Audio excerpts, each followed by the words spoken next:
너희가 너희 조상의 분량을 채우라.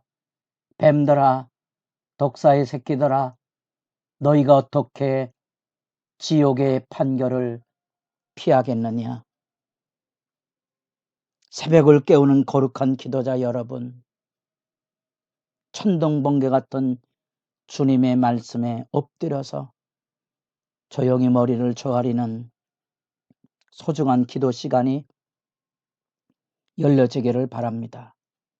오늘 우리가 읽어갈 말씀은 마태복음 23장 29절에서 39절까지의 말씀으로서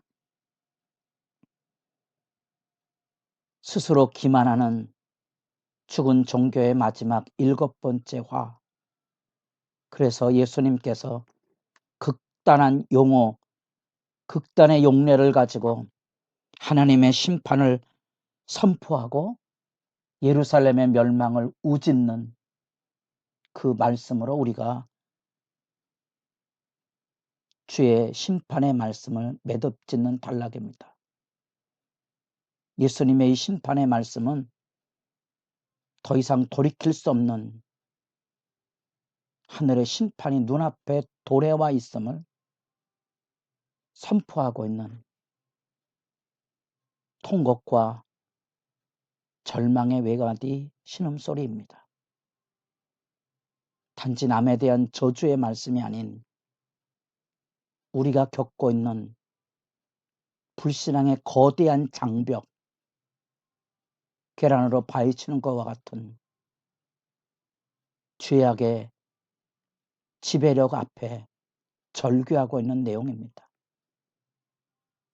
바울이 로마서 7장에서 절규하듯이 말하는 마음은 어린어되 내가 선한 법을 쫓아 행하길 원하지만 악을 행하는 자신의 모습 앞에 복음을 전해보셨습니까? 교회는 복음 전도하는 데 아닙니까? 복음을 가르쳐 보셨습니까? 누가 가르칩니까? 기도해 보셨습니까? 만민이 기도하는 집으로서의 교회를 붙들고 기도해 보셨습니까? 봉사해 보셨습니까? 우리가 행하고 있는 믿음의 길에 부딪히는 거대한 악의 장벽들, 그 예수 그리스도가 마주친 삶의 실제가 바로 이 23장의 절규입니다.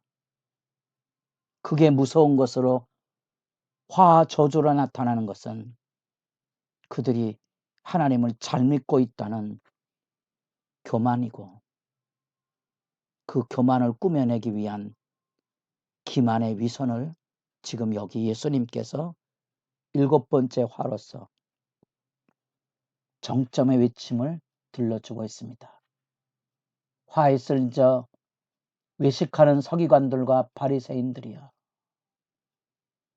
그 외침 안에 그들이 6번째 화에 회칠한 무덤처럼 선지자들의 무덤을 잘 꾸며주면서 마치 자기들은 의로운 것처럼 그들을 죽인 조상들의 죄 행을 이제 그들이 여기 세례 요한을 죽음으로 내몰듯이 예수를 주님 앞에 하나님이 오셨는데 하나님을 죽음 앞에 내몰고 예수의 제자들을 돌로 쳐서 죽이는 그 일들, 그들의 조상들이 행했던 그 모든 악, 선지자들과 의인들을 때리고 돌로 치고 죽이려 했던 그 실체를 조상들이 범했던 죄악의 그 피 흘림에 대하여 하나님의 심판이 있어 나라를 잃어버린 절망의 현실을 초래했는데 그것으로 그치지 않고 이제 마지막으로 찾아오신 하나님의 아들마저도 죽이려 하고 그 제자들을 피바람으로 불러내는 그 악의 그 악함, 그것이 여기 나타나는 예수님의 심판의 선포입니다. 그렇기에 주님께서 너희가 너희 조상의 분량을 채우라. 분량을 채우라는 거지요.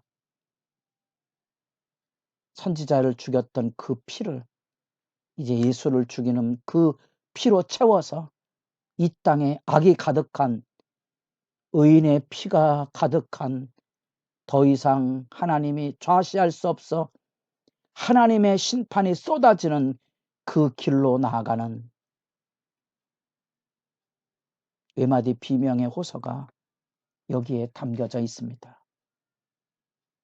무서운 것은 자기들은 그것에 대해서 아무런 죄책감이 없다는 사실입니다. 그래서 선지자들의 기념비를 세우고 장식함으로써 선지자들을 죽인 죄악을 감추고 있는 기만을 우리가 섬뜩하게 만나봅니다. 단지 요즘 사회 문제가 다시 불거지고 있는 이런 반일 정서 안에 사실은 그것을 가지고 정치적인 권력의 이득이나 남을 비난함으로 자기 우위를 말하고 있는 가증한 악의 얼굴들을 보는 것과 같고요. 주님을 열심히 섬긴다는 미명 아래 종교적인 우월감 속에 원래 주님이 가르쳤던 믿음 안에 중요한 율법의 개념, 정의와 영혼에 대한 자비, 그 공열과 하나님 앞에 말씀을 지켜 신실히 행해야 될 그 믿음은 빼버리고 박하와 회양과 건체의 11절을 자랑하는 그들의 무서운 악의 마음들을 우리가 이곳에서 만나보게 됩니다. 그 악은 어디로 나타나는 거니? 예수님께서 보낸 새로운 선지자와 지혜 있는 자와 서기관들, 이게 예수님의 천국 비유에 보면 예수 제자들을 통하여 천국의 서기관이라는 표현이 나오지 않습니까? 이후에 예수의 제자들이 행해야 될 천국 사역의 아름다운 진리의 증언, 지혜의 증언, 말씀의 증언들을 그들이 감당할 텐데, 더러는 죽이고 십자가에 못 박고 회당에서 채찍질하고 이 동네에서 저 동네로 따라다니며 박해하리라. 사도 바울의 이전의 삶 아시죠? 저 북쪽 다메섹까지 예수 믿는 사람 잡아 죽이려고 아우성을 치고는 그 무서운 모습들, 우리 사회에 만연한 기독교에 대한 조롱들, 우리가 잘났다는 게 아니고요, 악의 해방과 조롱들과 악다구니들이지요. 창조를 믿지 않는다고 말하면 되는 거지. 창조는 거짓이라고 외칠 이유가 과학자들에게는 분순 없는 행동이 아닙니까?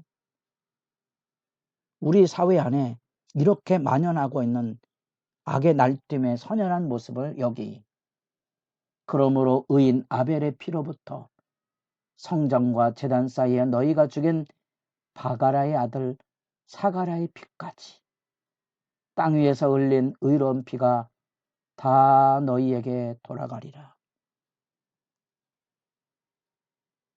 창세기 4장에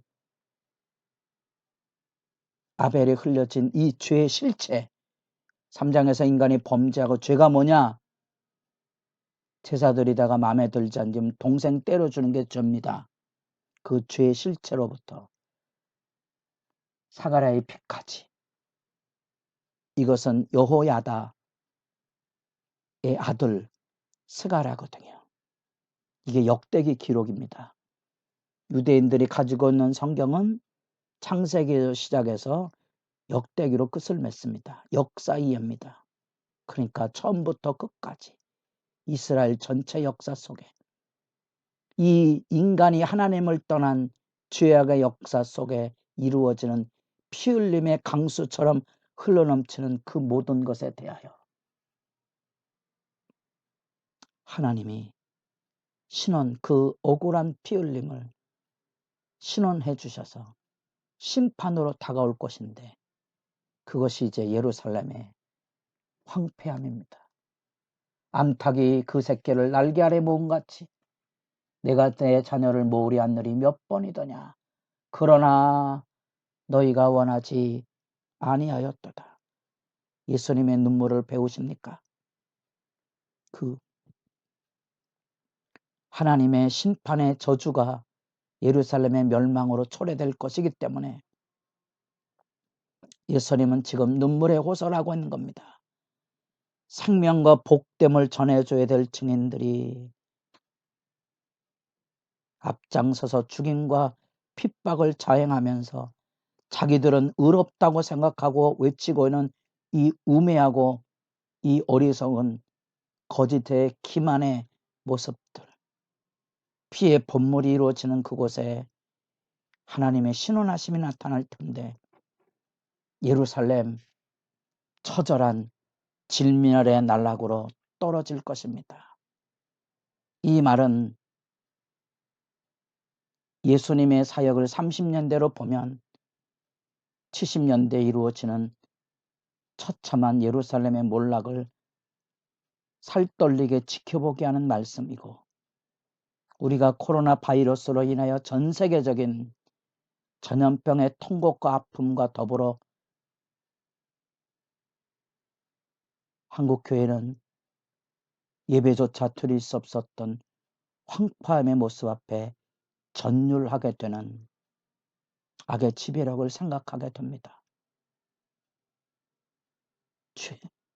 나라의 심판을 기억하시고 기도하는 시간이 깊어져 가기를 바랍니다.